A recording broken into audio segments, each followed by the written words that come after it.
Hello dear friends and students, I am doctor Awais. आज हम एक नया सब्जेक्ट शुरू करने जा रहे हैं और वो बेसिक मेडिकल साइंसेज का सब्जेक्ट है फार्माकोलॉजी।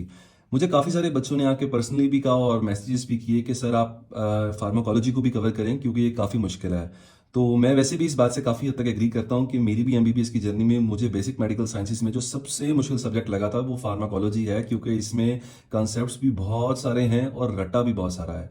तो चलें, मैंने सोचा कि चैनल के ऊपर मैं फार्माकोलॉजी की भी वीडियोस डालता हूँ और आप लोगों के लिए ज़्यादा से ज़्यादा आसानी जो मैं कर सकता हूँ वो मैं ज़रूर करूँगा। आप लोग मेरी फैमिली है मेडिकल जर्नी की, और मैंने इसलिए फिर सोचा कि अब फार्माकोलॉजी भी हम शुरू करेंगे।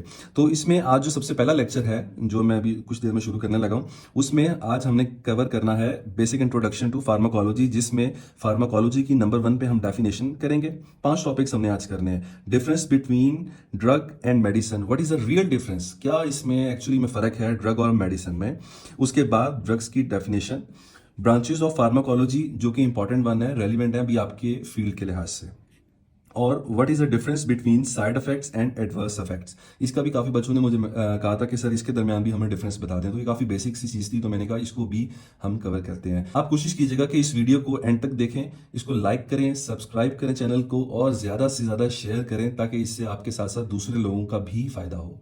तो चलें जी, अब हम चलते हैं अपने टॉपिक की तरफ। तो आज जो हमारा सबसे पहला टॉपिक है वो है pharmacology. What is pharmacology, pharmacology क्या है। तो हम देखते हैं कि हम अगर फार्माकोलॉजी को हम दो उसको वर्ड्स में ब्रेक कर लें, जैसे कि फार्माकॉन और लॉजी। तो जो फार्माकॉन है अगर हम इसको ब्रेक करें, जिसका मतलब क्या है ड्रग्स, और लॉजी का मतलब है टू स्टडी। तो क्या है pharmacology? It is to study all about the drugs. और जब हम ड्रग्स की बात करते हैं, उनके बारे में जब हमने स्टडी करना है, तो हमने स्टडी एक्चुअली में करना क्या है, ये असल बात है। तो उसमें जो सबसे इंपॉर्टेंट दो बातें हैं, drug affect on the body, किसी भी दवाई का आपके जिस्म पर क्या इफेक्ट आता है, और जब आप दवाई ले लेते हैं तो उसके बाद बॉडी उसको किस तरह से रिस्पॉन्स करती है। ठीक है।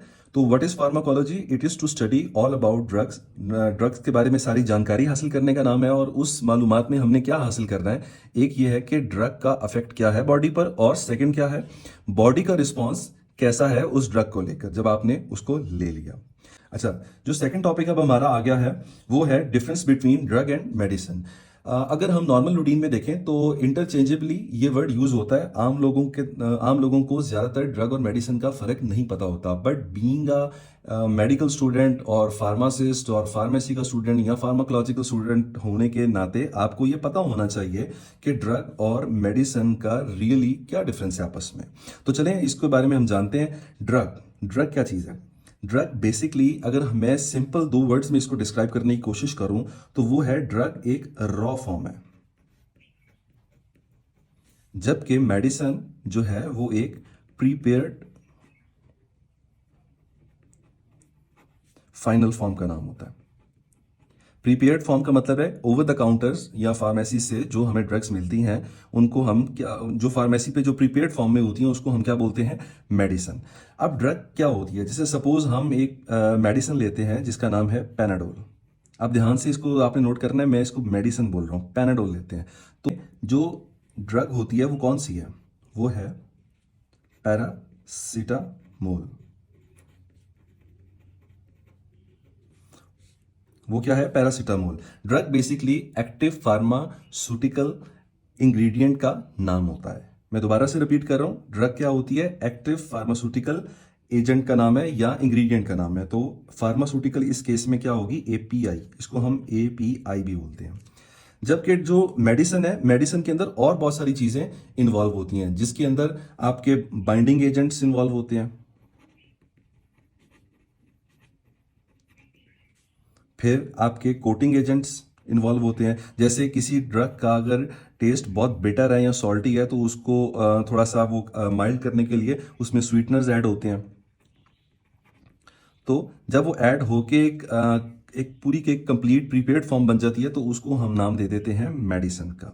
आई होप को आपको कुछ समझ आ गई होगी इस बात की। और मेडिसिन की जो फॉर्म्स हैं वो फॉर्म्स किस किस फॉर्म में हो सकती है ये भी बता देता हूँ मैं आपको। जैसे कि इमल्शंस की फॉर्म में हो सकती है, सिरप्स की फॉर्म में हो सकती है, टेबलेट्स की फॉर्म में हो सकती है, कैप्सूल्स की फॉर्म्स में हो सकती है। तो इसकी डिफरेंट फॉर्म्स हैं, ठीक है। तो ड्रग जो है वो एक एक्टिव फार्मास्यूटिकल इंग्रेडिएंट का नाम है और वो है पैराडोल के केस में पैरासीटामोल। जबकि मेडिसिन में एक्टिव फार्मास्यूटिकल इंग्रेडिएंट के साथ नॉन एक्टिव फार्मास्यूटिकल इंग्रेडिएंट भी आते हैं जिनको हम एक्सीपिएंट्स का भी नाम देते हैं, एक्सीपिएंट्स भी बोलते हैं, जिसमें आपके बाइंडिंग एजेंट्स और कोटिंग एजेंट्स दोनों ही आ जाते हैं, ठीक है। उम्मीद करता हूं कि आपको अब समझ आ गई होगी इसकी, क्योंकि हमने जब आगे ड्रग की डेफिनेशन पढ़नी है तो उससे पहले जरूरी था कि मैं ड्रग और मेडिसिन के दरमियान जो एक डिफरेंस है वो आपको क्लियर करता हूं। Okay, dear students, after comparing drug and medicine, now we move on to the next topic and that is what is drug or defined drug. Drug क्या है एक्चुअली में, ये क्या करती है? तो उसमें हम देखते हैं any substance that bring a change in a biological function through its chemical actions. बहुत सारी जो मुख्तलिफ बुक्स हैं उन्होंने मुख्तलिफ डेफिनेशंस दी हुई हैं। एक डेफिनेशन इसमें यह भी है, it is a single active chemical entity present in a medicine that is used for diagnosis, prevention, treatment. अगर आप इस डेफिनेशन को, सेकंड वाली डेफिनेशन को ध्यान से देखें, ये वाली डेफिनेशन को, तो उसमें उसने बड़ी इंपॉर्टेंट बात की है कि सिंगल एक्टिव केमिकल एंटिटी है। जैसा कि मैंने आपको ऊपर भी बताया कि पैरासीटामोल जो है एक्टिव फार्मास्यूटिकल इंग्रेडिएंट है, तो सेम उसने भी वही बात नीचे की कि सिंगल एक्टिव केमिकल एंटिटी है जो कि एक मेडिसिन के अंदर प्रेजेंट होती है, क्योंकि मेडिसिन के अंदर एपीआई भी प्रेजेंट है और नॉन एपीआई भी प्रेजेंट है, यानी कि नॉन एक्टिव फार्मास्यूटिकल इंग्रेडिएंट्स भी प्रेजेंट है जिनको हम एक्सीपिएंट्स भी बोलते हैं। तो अब हम वापस चलते हैं ड्रग की डेफिनेशन पे। तो क्या कह रहा है, is a single active chemical entity present in a medicine that is used for diagnosis, prevention और ट्रीटमेंट। तो जहां तक रहा प्रिवेंशन और ट्रीटमेंट का सवाल, वो तो आप लोगों को मेरा ख्याल है समझ आ गया होगा, लेकिन डायग्नोसिस शायद अब आपको ये कंफ्यूज करे, तो इसके बारे में भी मैं इसका आपको रोल बता देता हूं कि इसमें क्या रोल है।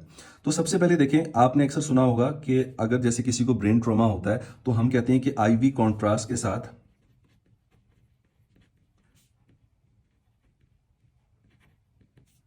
सीटी स्कैन करवा लो। आपने अक्सर ये बात सुनी होगी।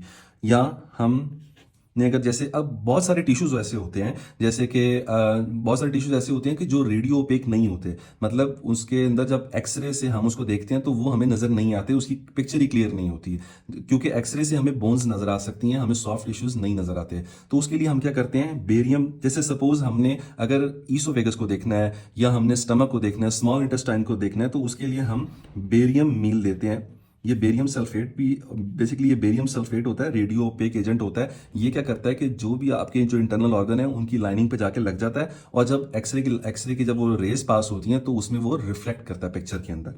तो इसी तरह बेरियम स्वॉलो भी होता है, बेरियम एनीमा भी होता है, मुख्तलिफ किस्म के होते हैं अनीमा। अच्छा, इसको देने के तरीके क्या हैं, इसको हम ओरली भी दे सकते हैं, आईवी के थ्रू भी दे सकते हैं, इंजेक्ट कर सकते हैं, आई मीन अनीमा भी करा सकते हैं, अनीमा के थ्रू मतलब दे सकते हैं, ठीक है। इसमें जैसे यूरिटर्स हैं, अगर यूरिटर में कोई ऑब्स्ट्रक्शन हुई हुई है तो भी हम कॉन्ट्रास्ट के थ्रू देख सकते हैं कि किस जगह पर एक्चुअली में ऑब्स्ट्रक्शन आ रही है। फिर सेकंड हमारे पास पॉइंट आ जाता है प्रिवेंशन। प्रिवेंशन में जैसे वैक्सीनेशंस हैं, मीजल, मम्प्स, रुबेला, जितनी भी डिजीजेज हैं उनके अगेंस्ट जो वैक्सीनेशंस होती हैं, उसके अंदर भी ड्रग का ही रोल होता है, और वो ड्रग ही होती हैं, केमिकल एजेंट्स जो होते हैं। ट्रीटमेंट, जैसे अगर किसी को बुखार है तो हम उसके लिए क्या देंगे, एंटी पायरेटिक्स दे देंगे, तो इसमें उसका रोल आ जाएगा। तो ड्रग का हमें समझ आ गई कि is a single active chemical entity that present in a medicine and it is used for diagnosis. Hopefully आपको समझ आ गया होगा, प्रिवेंशन, वैक्सीनेशन, प्रोफाइलैक्टिकली अगर किसी चीज को ट्रीट करना है, और लास्ट में अगर डिजीज अगर होगी है तो फिर हम उसमें क्या करेंगे, उसके जो भी डिजीज होगी उसके हम काउंटर करने के लिए मेडिसिन देंगे। तो अब नेक्स्ट टॉपिक पे चलते हैं। नेक्स्ट हमारा पॉइंट था ब्रांचेस ऑफ फार्माकोलॉजी। तो फार्माकोलॉजी की वैसे तो बहुत सारी ब्रांचेस हैं, उसमें फार्माकोडायनामिक्स भी हैं, फार्माकोकाइनेटिक्स भी हैं। तो ब्रांचेस तो इसकी और भी इसके अलावा बहुत सारी हैं, टॉक्सिकोलॉजी या फार्माकोजेनोमिक्स है, लेकिन वो अभी इतनी इंपॉर्टेंट नहीं है इस स्टेज पर। तो जो हमारे लिए भी इंट्रोडक्शन के अंदर बहुत ज़्यादा इंपॉर्टेंट है वो दो हैं, और वो हैं फार्माकोडायनामिक्स और फार्माकोकाइनेटिक्स। इन दोनों डेफिनेशंस को आपको समझना बड़ा जरूरी है। मैं अभी तो आपको इस में एक एक लाइन के अंदर ये समझाऊंगा, लेकिन इसके ऊपर फिर नेक्स्ट जो हमारी वीडियो आएगी वो इन्हीं दो टॉपिक्स के ऊपर आएगी।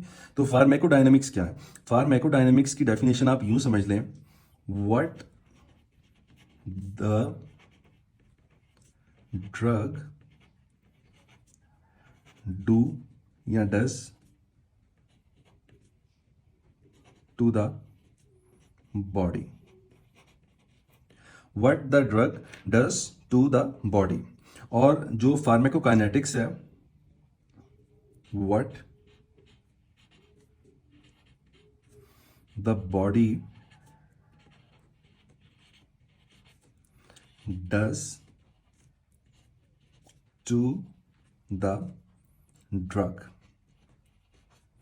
अच्छा, इन दोनों की डेफिनेशन अक्सर स्टूडेंट्स मुझे कहते हैं कि सर बहुत मिक्स हो जाती है, तो इसको याद करने का बड़ा आसान तरीका है। देखो आप डेफिनेशन का जो ये वर्ड है, इसकी टर्मिनोलॉजी देखें क्या है, फार्माकोडायनामिक्स। तो अगर आप इसमें वर्ड देखें, फार्माको दोनों में कॉमन है, लेकिन फार्माको के बाद जो अगला वर्ड इसमें आ रहा है वो है डी।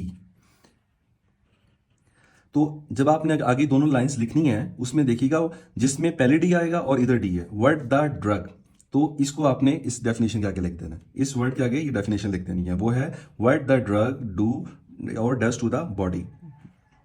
ये भी डी से स्टार्ट हो रहा है और डायनामिक्स भी डी से स्टार्ट हो रहा है, इस मुनासबत से आप याद रख लें। और काइनेटिक्स में क्या क्या कहते हैं, क्या डेफिनेशन है उसकी, कि what the body does to the drug, जो आपने दवाई ली, जो आपने मेडिसिन ली या जो भी आपने ड्रग ली, उस पे बॉडी किस तरह रिएक्ट करती है, तो उस सारी चीज़ को हम बोलते हैं pharmacokinetics.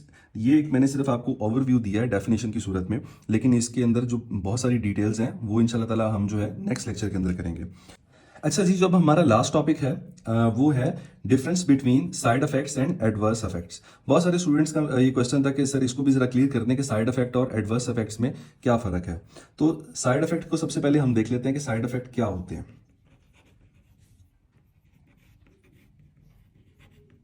Side effects, side effects में आप यूं समझ लें कि कोई भी हम ड्रग नॉर्मल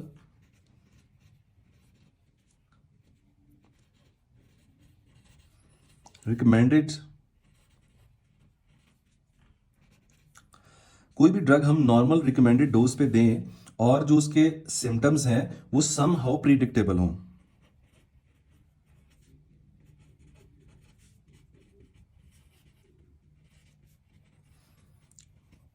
और इसके जो सम हाउ जो प्रिडिक्टेबल सिम्टम्स आते हैं वो मोस्टली पॉजिटिव ही होते हैं, मतलब बहुत नेगेटिव नहीं होते।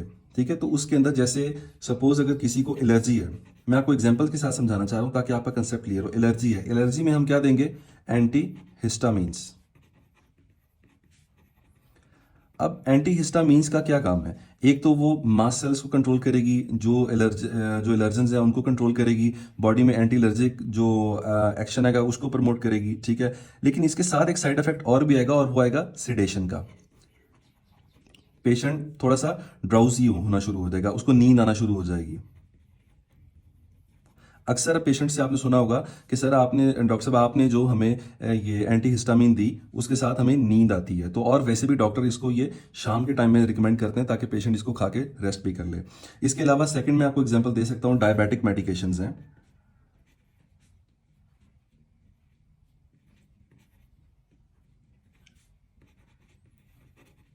जितनी भी डायबिटिक मेडिकेशंस हैं उनके साथ क्या होता है, एक तरफ तो आपका जो BSR है उसको कंट्रोल करती हैं, और सेकंड में जो साइड इफेक्ट आता है वो क्या आता है, वेट लॉस।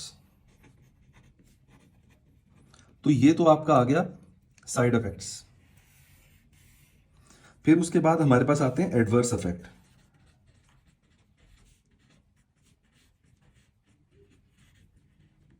एडवर्स इफेक्ट्स जो होते हैं किसी हद तक तो ये भी प्रिडिक्टेबल होते हैं, लेकिन इसके जो इफेक्ट्स होते हैं वो ऑलमोस्ट नेगेटिव ही होते हैं और लीथल भी होते हैं। और अगर ये बहुत लीथल डोज आप ले लें या बहुत ज़्यादा डोज ले लें ड्रग की, तो ये टॉक्सिक भी, बिल्कुल टॉक्सिक, फिर एक पॉइजन की तरह बिहेव करना शुरू कर देता है। तो एडवर्स इफेक्ट में सपोज हम ले लेते हैं एनसेड्स।